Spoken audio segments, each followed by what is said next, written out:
Students, आज हम पढ़ेंगे पूर्ण तरंग दिष्टकारी फुल वेव रेक्टिफायर।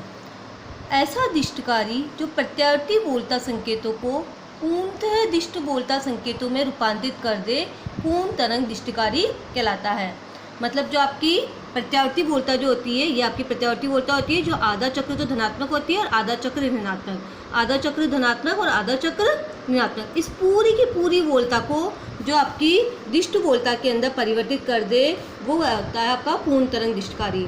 अर्ध तरंग दिष्टकारी में हमने क्या पढ़ा था? सिर्फ ये जो धनात्मक भाग होता है आपका, ये आपका दिष्ट बोलता में परिवर्तित होता है, जबकि ऋणात्मक भाग जो होता है वो आपका दिष्ट बोलता में परिवर्तित नहीं होता है। मतलब ये आधे संकेतों को ही दिष्ट बोलता में परिवर्तित करता है। तो ऐसा दिष्टकारी आपका अर्ध तरंग दिष्टकारी था। जबकि पूर्ण तरंग दिष्टकारी जो होता है आपका धनात्मक सर्किल को तो बदलता ही है दिष्ट बोलता में, धनात्मक सर्किल वाले भाग को भी आपके दिष्ट बोलता में परिवर्तित करता है। दिष्ट बोलता जो एक ही दिशा में बहती है, जो धनात्मक दिशा के अंदर ही बहती है, उसे हम दिष्ट बोलता कहते हैं। अभी कैसे वर्क करता है बेटा, इसकी बनावट देखते हैं हम। इसमें क्या होता है, एक तो निवेशी बोलता संकेत उत्पन्न करने के लिए आपका निवेशी बोलता संकेत करने के लिए प्रत्यावर्ती बोलता स्रोत लगा रहता है, एक की कुंडली लगी रहती है, ट्रांसफार्मर बना रहता है आपका, दो कुंडलियाँ होती है, प्राथमिक कुंडली और द्वितीय कुंडली। अब इसके अंदर जो आपके दो डायोड लगे होते हैं, प्राथमिक कुंडली जो होती है वो तो निवेशी बोलता स्रोत से जुड़ी रहती है, जबकि द्वितीय कुंडली जो होती है उसका एक सिरा एक डायोड से जुड़ा होता है और दूसरा सिरा जो होता है वो दूसरे डायोड से जुड़ा होता है। दोनों डायोड जो होते हैं सेम है, पी और एन इसी तरफ लगे हुए हैं और पी और एन ऐसे लगे हुए हैं। दोनों डायोड के जो एन वाले हिस्से होते हैं वो लोड प्रतिरोध आरएल से जुड़े होते हैं और आपका जो ये कुंडली का मध्य बिंदु होता है, द्वितीय कुंडली का मध्य बिंदु, वो लोड आरएल से जुड़ा होता है। पूर्ण तरंग दिष्टकारी में दो कुंडलियाँ P1 P2 और S1 S2 लगी रहती है। प्राथमिक कुंडली से प्रत्यावर्ती बोलता स्रोत एवं द्वितीय कुंडली से दो डायोड D1 D2 जुड़े रहते हैं। ये दोनों कुंडलियाँ यहाँ पे प्रत्यावर्ती बोलता उत्पन्न होती है आपकी, जो कि आपकी द्वितीय कुंडली में ट्रांसफर होती है और फिर डायोड D1 में D2 में से गुजरने के बाद में ये जो प्रत्यावर्ती बोलता होती है वो आपकी दिष्ट बोलता में परिवर्तित होती है और वो जो दिष्ट बोलता होती है हमें इस लोड आरएल पे प्राप्त हो जाती है। दोनों डायोड के एन सिरों एवं द्वितीय कुंडली के मध्य बिंदु सी के मध्य लोड प्रतिरोध आरएल संयोजित रहता है। इसके सिरों पर निर्गत बोलता प्राप्त करते हैं। ये जो हम दिष्ट बोलता जो है वो कहाँ प्राप्त करते हैं? इस लोड प्रतिरोध आरएल पे प्राप्त करते हैं। अब डायोड की क्रियाविधि तो पता है ना बेटा आपको, डायोड जो होता है सिर्फ अग्र बायस में कार्य करता है, पश्च बायस में हमें धारा नहीं देता है। तो जब डायोड D1 अगर अग्र बायस में होगा तो अगर D1 अग्र बायस में होगा तो D1 से धारा मिलेगी और D2 अगर अग्र बायस में होगा तो D2 से धारा मिलेगी। तो डायोड जो होता है, अब ये कैसे वर्क करते हैं इसकी कार्यविधि देखते हैं। धनात्मक आधा चक्र में हमने हमारी पढ़ी थी प्रत्यावर्ती धारा आधे चक्र में तो क्या रहती है, ये आधे चक्र में धनात्मक रहती है और आधे चक्र में ये ऋणात्मक रहती है, फिर आधे चक्र में धनात्मक, फिर आधे चक्र में ऋणात्मक।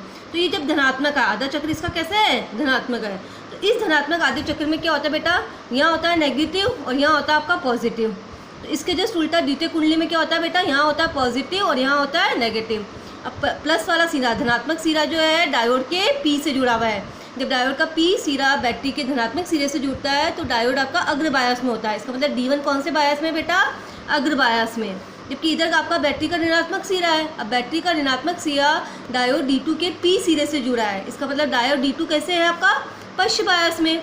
अब जब डायोड D1 अगर अग्र बायस में है तो लोड पे जो धारा मिलेगी हमें सिर्फ किसके कारण मिलेगी, डायोड D1 के कारण, क्योंकि डायोड सिर्फ अग्र बायस में ही धारा देता है, पश्च बायस में इसमें कोई धारा नहीं बहती है। तो डायोड D2 के कारण हमें धारा क्या मिलेगी, लोड पे 0 मिलेगी। तो देखो डायोड D1 के कारण तो हमें आधे सर्किल के अंदर धारा मिल रही है और डायोड D2 के कारण हमें कोई धारा नहीं मिल रही है।